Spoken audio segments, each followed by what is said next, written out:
하나님 앞에서 신을 벗는다는 것은 자신의 이전까지 잘못된 삶과 나의 죄악을 내려놓고 하나님 앞에 거룩함으로 나아간다는 그런 의식적인 행동이었습니다. 그렇다면 이 땅은 도대체 왜 거룩한가? 떨기나무가 거룩한 이유가 무엇인가? 예루살렘이라면 이해가 가지만 우상을 가득히 섬겼던 미디안 땅, 이 땅이 어떻게 거룩해질 수 있었는가? 지금 미디안이 어딘지는 모르겠지만 미디안 우상 지역의 어느 부분, 점 같은 그 부분이 거룩한 이유는 하나님이 임재하셨기 때문입니다.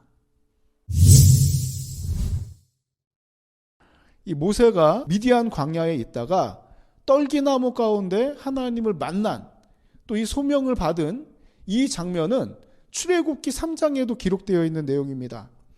모세가 놀랍게도 하나님을 만난 그 지역이 우상이 가득했던 지역이라는 게 참 이 대단한 일이죠. 내 삶이 바닥으로 떨어지고 내 삶에 힘든 일을 겪는다면 나의 잘못을 돌아보는 것도 중요하지만 더 중요한 것은 이 속에서 하나님께서 원하시는 것이 무엇일까를 찾는 것입니다. 내가 이 힘든 과정 속에서 내가 잘못한 것이 있다면 회개해야 되겠고, 하나님께서 원하시는 다른 길이 있다면 다른 길을 빨리 찾을수록 이 환난을 빨리 벗어날 수 있다는 거예요. 분명한 것은 내 삶을 인도하시는 분은 하나님이시라는 것입니다. 내 선택이 잘못된 것이 아니라 내가 한 번의 실수로 내 삶이 바닥까지 떨어졌다면 이것은 내가 선택해서 떨어진 것이지만 표면적으로는, 그 이면적으로는 하나님께서 그 떨어뜨리신 이유가 반드시 있다는 거예요. 여러분들의 삶이 떨어졌다고 해서 하나님이 외면한 것이 아니라 떨어진 순간에도 함께 하시고 지켜보고 계십니다. 하나님은 나의 삶 가운데 나를 방치하시거나 외면하지 않으세요. 버려두시는 분이 아닙니다. 나의 아픔을 아시고 필요를 아시는 분이에요. 내가 원하는 것도 알고 계십니다. 그런데 왜 나를 이렇게 바닥으로 떨어뜨리셨을까? 왜 나에게 이렇게 힘든 길을 걷게 하셨을까? 우리들을 향한 하나님의 계획하심이 있기 때문입니다. 모세가 도망쳐서 살고 있는 미디안 땅은 우상이 가득한 땅입니다.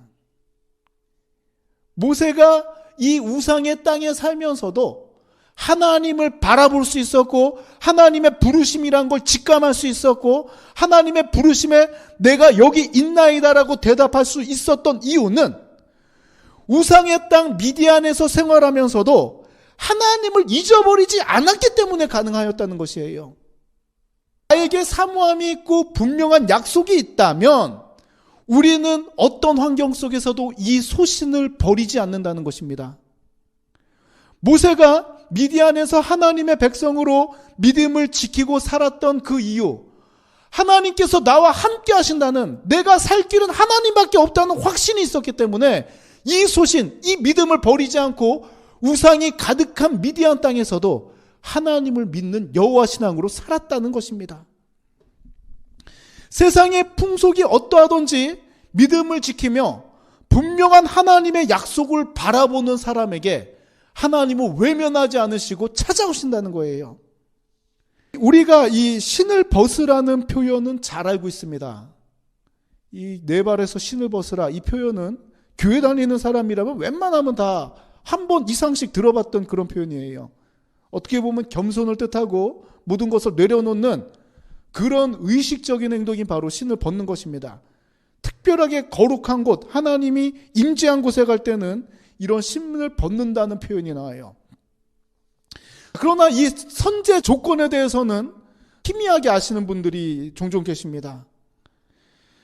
우리가 구원을 받았기 때문에 우리는 하나님 앞에 예배드리고 하나님 앞에 기도하고, 또 기도할 때마다 예수 그리스도의 이름으로 기도합니다, 아멘 하는 게 예수님의 공로가 있기 때문에, 그 믿음이 있기 때문에 우리는 하나님 앞에 나아가는 것이 자연스럽지만 아무나 하나님 앞에 나갈 수 있는 것이 아니라는 것입니다. 하나님께서는 모세를 부르실 때 그를 부르시면서 동시에 분명한 선을 쫙 그어놨어요. 이곳은 거룩한 땅이라는 것입니다. 지금까지 네가 서 있는 그 떨기나무 저쪽 건너편은 거룩한 곳이 아니고 떨기나무 이쪽은 거룩한 곳이라고 딱 경계선을 그어놓으신 거예요. 이 경계선 안으로 들어올 때 너는 신을 벗어야 된다는 것입니다. 하나님 만날 때 무언가 의식적으로 행해야 된다는 거예요. 하나님 앞에서 신을 벗는다는 것은 자신의 이전까지 잘못된 삶과 나의 죄악을 내려놓고 하나님 앞에 거룩함으로 나아간다는 그런 의식적인 행동이었습니다. 그렇다면 이 땅은 도대체 왜 거룩한가? 떨기나무가 거룩한 이유가 무엇인가? 예루살렘이라면 이해가 가지만 우상을 가득히 섬겼던 미디안 땅, 이 땅이 어떻게 거룩해질 수 있었는가? 지금 미디안이 어딘지는 모르겠지만 미디안 우상 지역의 어느 부분, 점 같은 그 부분이 거룩한 이유는 하나님이 임재하셨기 때문입니다. 오늘날 그리스도인들에게 적용해서 말한다면 내가 대단해서 내가 무언가를 행해서 거룩한 삶을 살 수 있는 것이 아니라 내 안에 하나님이 계시기 때문에 내가 거룩한 삶을 살 수 있다는 것입니다. 우리가 하나님 앞에 나아갈 때 너무 당연하게 여기는 것도 좋지 않은 것 같아요. 물론 이 자녀들이 부모님 앞에 갈 때는 뭐 몰라 하면서 막 애교도 부리고 막 이렇게 사랑스러운 모습으로 귀엽게 오고 실수도 하고 편하게 행동하고 이런 것도 사랑스럽지만 우리가 그 전에 어떤 신분이었는지, 내가 이렇게 하나님 앞에 자연스럽게 나가기 위해서 어떤 희생이 있었는지, 그 희생이 얼마나 대단한 것인지 이것을 망각해서는 안 된다는 것입니다.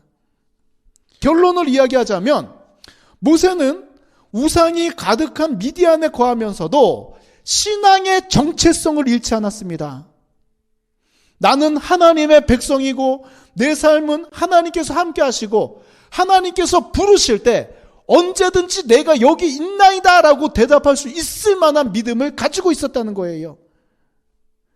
또 하나님 앞에 나아갈 때에는 자신의 모든 것을 내려놓는, 이전의 삶을 내려놓는 과정을 거쳤습니다. 즉 신을 벗었다는 거예요. 이 사건 이후로, 하나님을 만난 이후로 모세는 하나님과 동행하며 애굽을 상대로 이스라엘 백성들을 가나안으로 이끄는 리더의 삶을 살게 됩니다. 우리도 미디안 광야와도 같은 삶을 사는 사람들이 있습니다. 우상이 가득한 땅, 하나님의 축복과 내 삶은 거리가 먼 거 아닌가? 축복받은 삶이 아니라 나는 계속 저주받은 사람처럼 이런 삶의 모양으로 살고 있지는 않은가? 이런 생각에 힘들어질 때도 있습니다. 그러나 분명한 것, 내가 하나님의 백성으로서 신앙의 정체성을 가지고 하나님께서 나와 함께 하신다는 믿음 가운데 거할 때 하나님의 때가 찼을 때는 반드시 하나님께서 그 반전의 역사, 우리를 통해서 큰 일을 이루신다는 것입니다. 예배 후 우리는 다시 세상을 향해 나아갑니다. 우상이 많은 미디안과도 같은 이 세상의 현실 속에서도 삶이 바쁘고 분주할지라도 나는 믿는 자다, 하나님은 나와 함께 하신다, 구원받은 자다, 이 신앙의 정체성을 지키는 삼동교회가 되길 바랍니다. 거룩한 삶으로 하나님과 교제하십시오. 나의 능력이 아니라 하나님께서 함께 하신다는 그 믿음 가운데 내가 힘들어도 말씀을 보고 또 내가 하고 싶은 것도 절제를 하고 또 하나님 앞에 모든 일을 기도함으로 하나님께서 함께 하시는 축복이 여러분들 삶 가운데 충만하기를 원합니다. 나의 힘보다도 하나님의 능력으로 참된 평안을 누리는 삼동교회가 되길 원합니다.